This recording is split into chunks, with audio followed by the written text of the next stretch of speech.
Welcome to the Content Amplified podcast, brought to you by Masset. Our goal is to help you get more from your marketing content. Each episode is a 10 to 15 minute interview with industry experts that share amazing insights to help you squeeze as much juice from your content as you possibly can. Here's today's interview.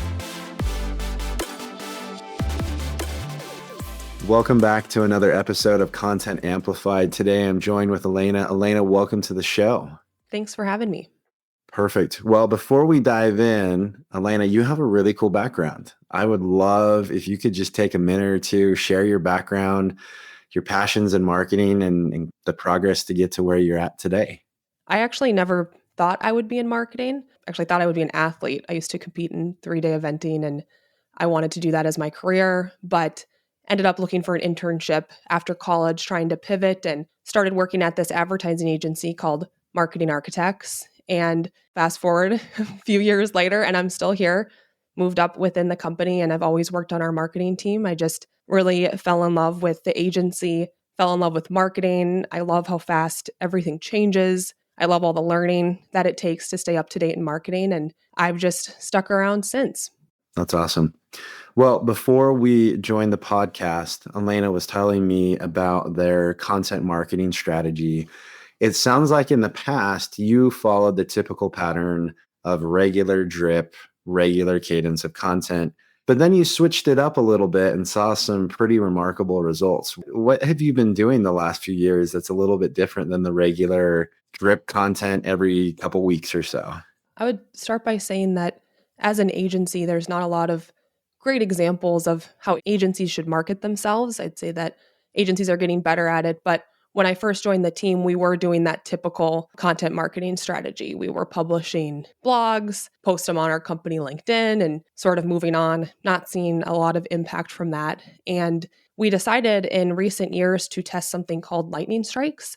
Lightning strikes, it's a concept coined by category pirates. We came across it when we were looking into category design and exploring our space in the TV advertising world, trying to figure out how are we going to stand out, and ended up creating a category called all-inclusive TV advertising. But we always had that concept of lightning strikes in the back of our mind, and we really wanted to raise our awareness in the TV space. We weren't well known in the space. We had prided ourselves on flying under the radar for about 25 years, and all of a sudden you want to be well known, and that's not easy. So the concept of a lightning strike is, instead of spreading out your marketing budget, your content throughout the year, you pick 2 to 3 sort of tentpole events, and you create what they call like a pillar piece of content, and then you concentrate a ton of effort, advertising, planning around promoting that.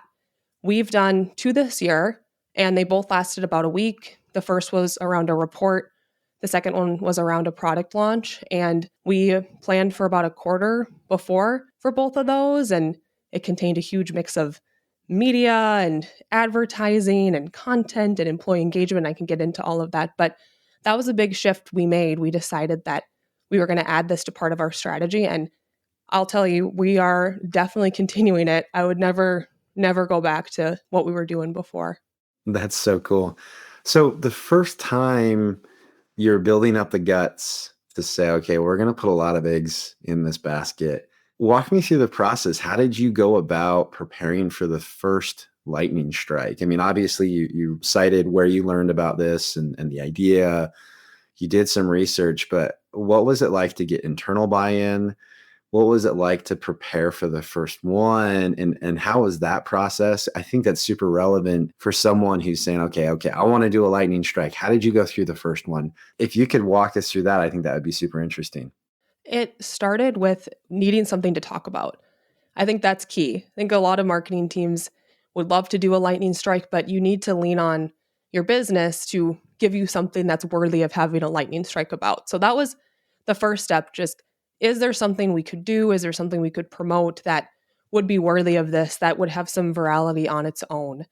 And once we felt like we had that, the next step was getting buy-in from leadership. And luckily, we work at a marketing agency, so we have a CFO that likes marketing, and we were able to get just more budget overall this year with the idea of lightning strikes in mind. But we also had to make some tough decisions about what do we want to do and what don't we want to do, because we couldn't continue with our normal marketing schedule and plan for these massive lightning strikes. So we had to look at everything we're doing and determine what's working really well, what's not, what can we cut back on. And I actually think that exercise in itself was valuable on its own, to have a reason to look at what are you doing, what's the real impact, what can we cut out so we have time and budget to invest into this. And once we had the topic, once we had buy-in for a budget, once the team was on board, we all had time, then it really came down to planning.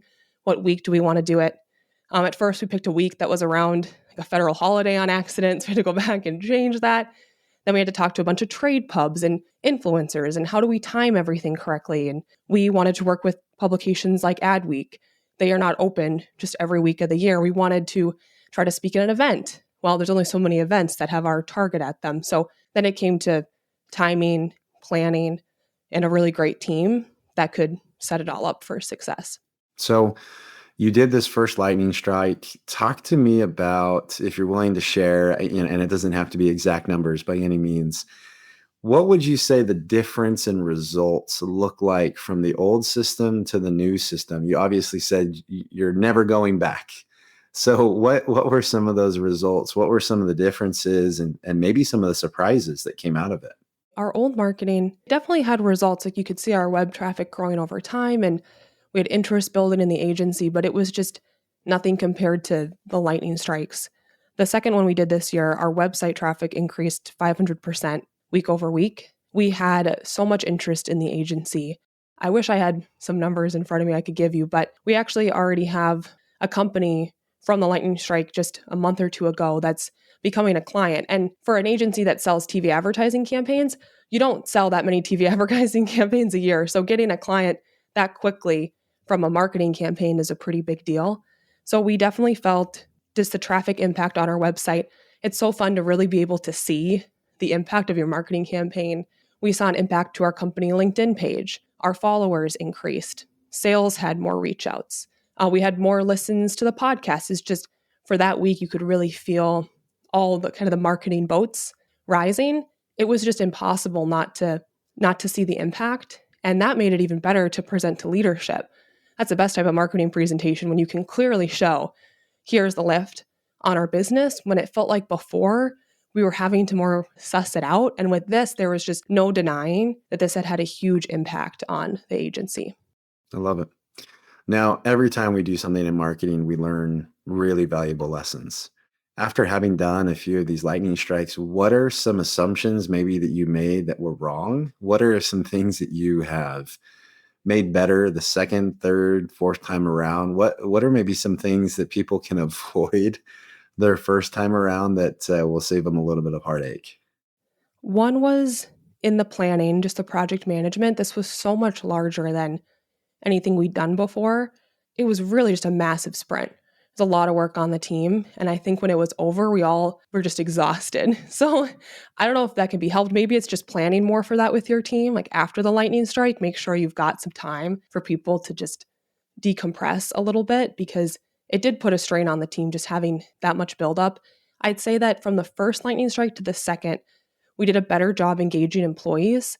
The first one, we told employees about it, but I don't think we made them a part of it enough. In the second one, we ended up making a Zoom channel where we could share news on the lightning strike. Hey, we got picked up in this trade pub, and we ended up airing a TV commercial on Shark Tank. So we said, hey, tune in to Shark Tank and get to see the company on TV. And we even did this, what I thought was pretty fun. We had all of our employees change their LinkedIn profile pictures to a logo of the new product we were launching for that week.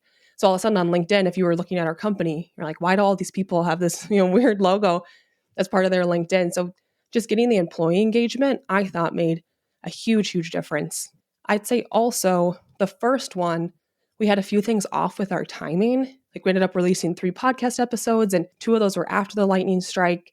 We had some promotion that we were just a little behind on. And it was a lot more fun the second time around when everything truly hit that week. And I guess the second time around, I already mentioned this, but we ended up having to delay it a bit because we accidentally scheduled it for that federal holiday. And that was just a miss. I don't know why I didn't look at the calendar, but next year, I'll tell you what, I'm really looking at, all right, what holidays might be happening the day we want to do this lightning strike, because we need a clear week for it. Yeah, I love it. I think it makes a lot of sense. The idea of 6 months, 12 months out, picking the time frame, and like you said, there are some outlets where you're going to have to be 6 to 12 months out to say, we want this week and we're going to own it. Let's get creative on it. But if you're trying to hack this together too soon, it's going to come short because you're going to be stuck with just pay-per-click channels and email and a couple of those things. You're not going to be able to be creative. And that sounds like that is a strength for your company, which I think is really unique to say, we are all in on this strategy and we are willing to put the time into it. We are willing to set other things aside because I can see it now. Someone listening is going to say, hey, let's do a lightning strike. And their boss is going to be like, great. But you still have to do everything you're currently doing. This is an addition too, where it's like, hey, that's not going to fly. We got to replace it with something. No, yeah. I mean, marketing's become so short term. I'm really lucky that our CEO has read the Category Pirates work. So she was totally bought in to lightning strikes, but I'm with you. I mean, marketers are under so much pressure to drive a result right now that when we launch TV campaigns with clients, we always ask them to, hey, pause your other marketing channels so you can really focus on TV just for when the campaign launches so we can really read it. But marketers are under so much pressure to constantly be driving leads. What's going on? What's going on today? What are results today, tomorrow? That having them look more long-term, it can be hard to get buy-in for that. So definitely the more that you can communicate with leadership, send them Category Pirates, ask them to read the book. The more bought in they are, the easier it's going to be. And that's an interesting strategy with demand generation and marketing in general. And it can be painful and it's risky, but if you really want to know the impact of a channel, turn it off for a month and see if the needle moves. Sometimes it's a lot easier to turn something off than to turn something on to measure something. And I think this is a great exercise to say, hey, we turned off half our channels and didn't make an impact, but this one hurts. So we got to leave that one. And so I think your technique is awesome. As promised, time's up. It's quick. It goes by so fast. This is awesome. I love this. So first of all, I'm going to ask you something extra on this one. Normally I ask, how can we connect with you online? But I'd love for you to mention your company's website, potentially somewhere where they can learn about the product, things like that, because I think that would be really cool to kind of go do your research and say, okay, this is a little kind of a tidbit of what the lightning strike looked like and things like that. So how can people learn more about the lightning strike? And then second of all, how can they connect with you online after the fact? Our agency is called Marketing Architects. So if you go to marketingarchitects.com, I'd like to think we have some of the best content around TV advertising. If you want to do a deep dive on TV, that's the place to go. And the lightning strike we did was around a new streaming product called Annika Streaming. If you go to marketingarchitects.com/streaming, you can see the landing page. We have a lot of examples of the content that we published. And if anyone has more questions or wants to reach out, you can find me on LinkedIn. I'm Elena Hingle. I believe I'm the only Elena Hingle out there. So you can find me. I'd be happy to answer any questions. Love it. And we'll link to your profile and the website inside the show notes. Again, thank you for the time. This was amazing. Elena, thank you. And we definitely need to have you back on the show again. Appreciate you taking the time. That'd be great. Thank you so much. Thank you for listening to the Content Amplified podcast. Please subscribe and leave us a review. And for additional ways to get more out of your content, visit our website at getmasset.com. That's getmasset.com. And tune in next time to the Content Amplified podcast.